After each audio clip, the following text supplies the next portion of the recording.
Basically, this is our first house, and we wanted to make it a dream home for us because every day we spend most of our time in our home. સો અમારા લોકોનો idea એવો હતો કે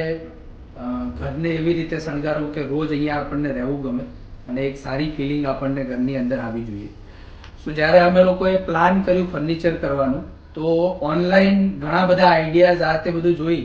અમે એટલા confuse થઈ ગયા હતા કે ઘર કઈ રીતે બનાવવું અથવા તો આગળ શું સિલેક્શન કરવું, કલર કોમ્બિનેશન શું રાખવા ઘરની અંદર. એન્ડ એટ લાસ્ટ જિગ્નેશભાઈ પાસે અમે લોકો ગયા અમારી રિક્વાયરમેન્ટ સાથે કે કઈ કઈ ટાઈપની રિક્વાયરમેન્ટ અમે અમારા ઘરની અંદર જોઈ રહ્યા છીએ અથવા તો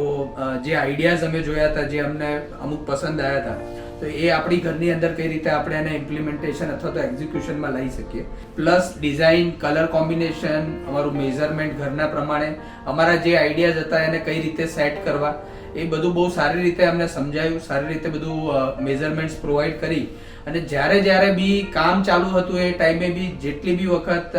અમારા ઘરે કામ કરવા માટે મિસ્ત્રી આવતા હતા અથવા તો પીઓપી વાળા ભાઈ આવતા હતા, એ લોકોને જે કંઈ બી જરૂરત પડે મદદમાં અથવા તો ગાઈડન્સમાં, જે જગ્યાએ એ લોકોને થોડું બી સમજમાં ના આવે તો જિગ્નેશભાઈ ઓલવેઝ અવેલેબલ હોય. એન્ડ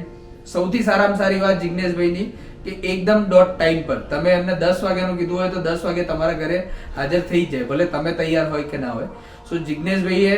ટોટલી ઘરની અંદર જે અમારા આઈડિયાઝ હતા એને એક એવું રૂપ આપી અને અમારું ઘર એટલું સુંદર તૈયાર કર્યું છે કે we will always be thankful to જિગ્નેશભાઈ.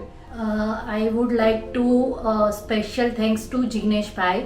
કે એટલો બધો સપોર્ટ કર્યો છે, ઘર એટલું સુંદર રીતે ડેકોરેટ કરીને બનાવડાવ્યું છે કે actually it is like just our dream home. અને મોસ્ટ ઇમ્પોર્ટન્ટલી અમે જ્યારે બી એમને કોલ કરીએ એઝ એન્ડ વેન ક્યારે બી નયા નહીં, on the time very next day